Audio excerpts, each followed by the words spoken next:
सुप्रभात।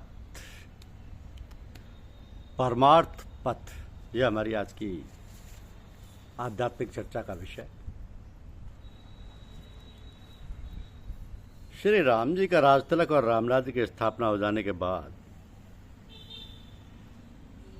एक दिन प्रभु श्री राम जी ने अपने पूरी प्रजा को बुलाया।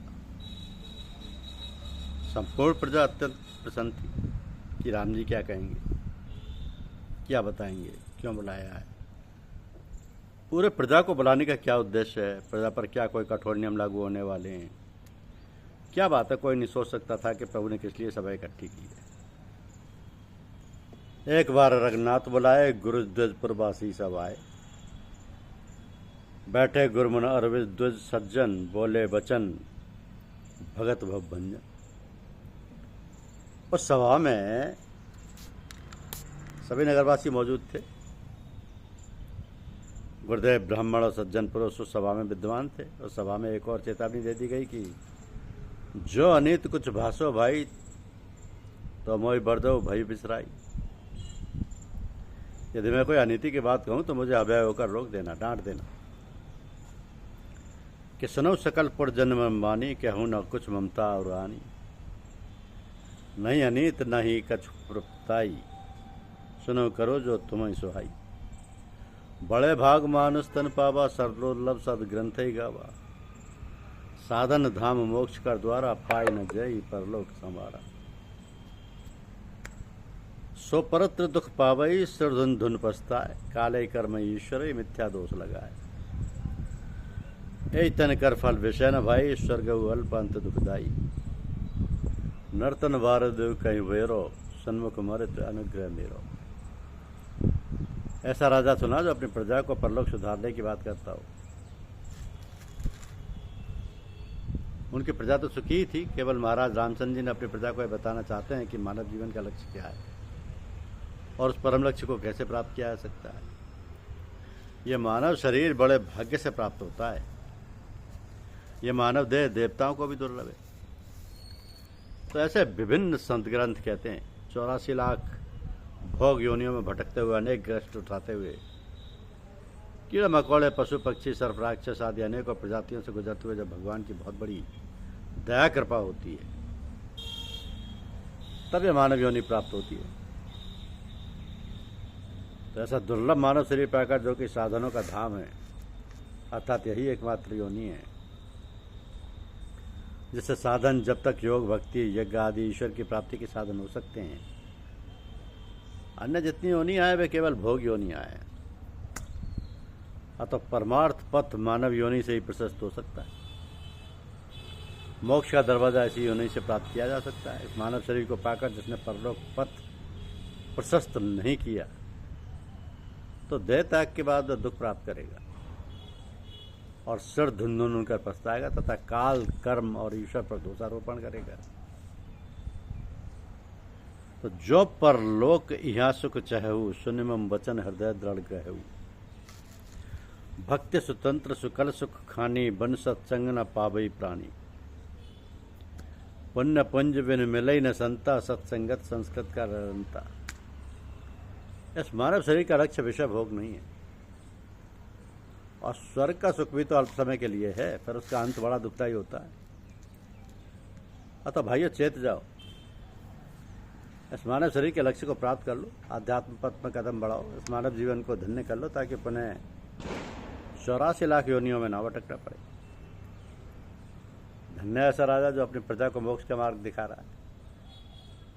धन्य है वे प्रजाजन जो ऐसे वैसे राजा नहीं, राम राजा को पाकर कृतकृत्य हो गए।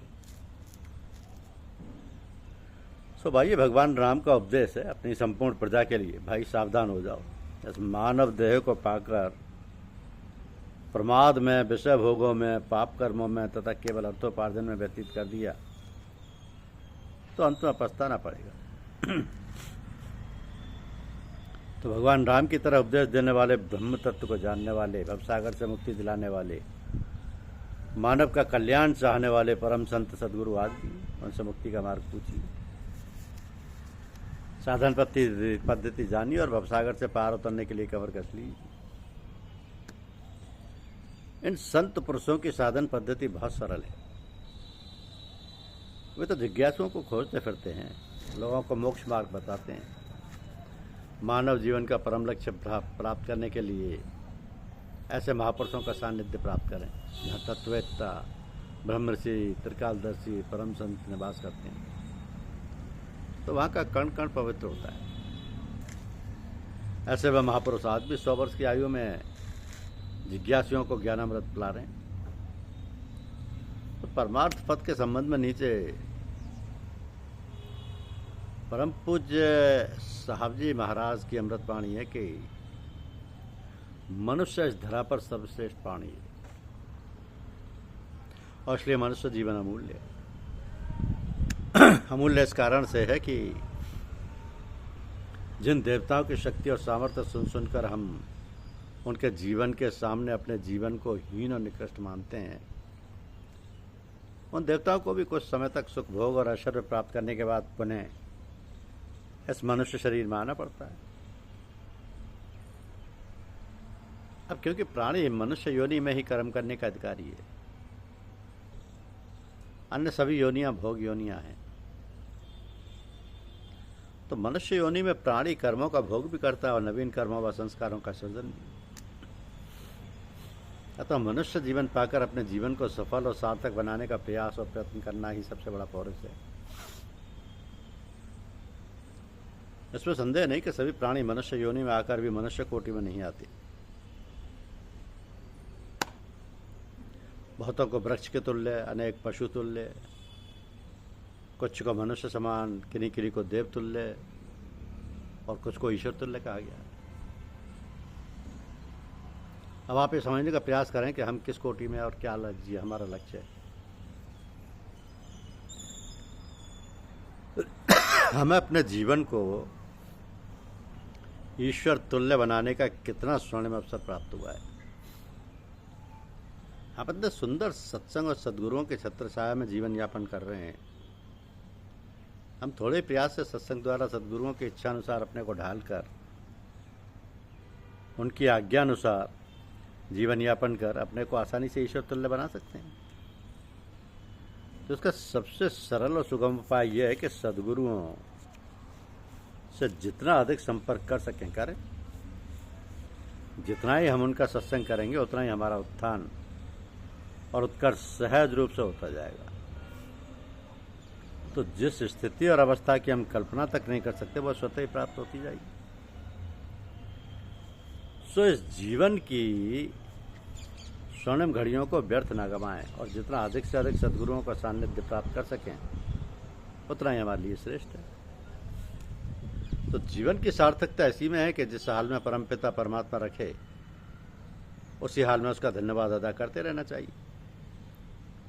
यह दुनिया है, सुख और दुख अपने संस्कार बसाते जाते हैं, उनको सुचारू रूप से भोगना ही जीवन है और इस जीवन की घड़ियों को परमात्मा की याद में बिताना ही साधना है। तो प्रारब्ध के कारण जन्म हुआ है, आगे के संस्कार ना बने, आवागमन के चक्र को समाप्त करने का यही एक मार्ग है। संस्कार ना बने इसके लिए समता का जीवन व्यतीत करना होगा। समता का जीवन प्राप्त होगा साधना द्वारा। साधना प्राप्त होगी ईष्टदेव की आराधना द्वारा। ऐसा करने पर यह अभीष्ट मिलेगा और उसकी अमृतवाणी का प्रभाव पड़ेगा निर्मल व हृदय, पवित्र हृदय वाले प्राणियों पर। यही मोक्ष का द्वार है। यदि आपने अपने गुरु को दृढ़ता से पकड़ा हुआ है तो विजय निश्चित है, सफलता में कोई संशय की बात ही नहीं है। हाँ, सावधानी रखना कि प्रमाद और आलस्य ना घेरने पाए, अन्यथा सिद्धि प्राप्त नहीं होगी और हम निर्दिष्ट स्थान तक नहीं पहुंच पाएंगे। इसलिए गिरते पड़ते रोते झीकते चले चलो, रुको नहीं। हिम्मत है मर्दा, मदद है खुदा। उस प्रभु का भरोसा, आसरा और सहारा ना छोड़ना। गुरु का दामन पकड़े रहना, इधर उधर ना झांकना, ना देखना। बस चले चलो, चले चलो और तुम्हारा बेड़ा पार। तुम्हें इष्ट पद प्राप्त हो जाएगा। मनुष्य जीवन का जो लक्ष्य है वो प्राप्त हो जाएगा। बिंदु सिंधु में आत्मा परमात्मा में मिल जाएगी। जीवन मरण का चक्र समाप्त हो जाएगा। मैं तू का झगड़ा समाप्त हो जाएगा और अमर पद प्राप्त हो जाएगा। तो जीवन क्षण भंगुर है, कोई ठिकाना नहीं है कि कब हमारा साथ छोड़ दे, ये कब प्राण पखेरु रूपी पिंजरे से निकल जाए और उड़ जाए। तब पर सब कुछ जैसे का तैसा पड़ा रह जाएगा और हमारे किसी काम नहीं आएगा। ये सोच विचार कर सब कुछ करते धरते हुए भगवान से अपनी लौ लगाए रहे हैं और जीवन को धन्य और सुकृत बनाए। जन्म मरण के चक्र के समाप्त होने का एक ही उपाय है जो बहुत सरल, सुगम और सबके लिए ग्राह्य है। वह परमपिता परमात्मा की शरण गति। सारे कार्यकलाप, सारा व्यवहार, व्यापार, सब कुछ अपना ना समझकर परमात्मा का समझकर रखना। जो कुछ हमारा है हमारे पास है, घर द्वार, स्त्री पुत्र है, धन दौलत है, नौकरी चाकरी है, व्यापार है, सभी भगवान का है और हम सब कुछ भगवान के लिए कर रहे हैं। हमारा अपना कुछ है ही नहीं। तो ये हमारे सोचने समझने की बात है। जब ये बात हमारे ध्यान में, हमारे विचार में रहेगी कि हमें परमात्मा की प्राप्ति करनी है, हमें आगे भगवान से छुटकारा पाना है, तो फिर हम साधना में मन लगाकर जुट जाएंगे और सफलता हमें मिलेगी। धन्यवाद।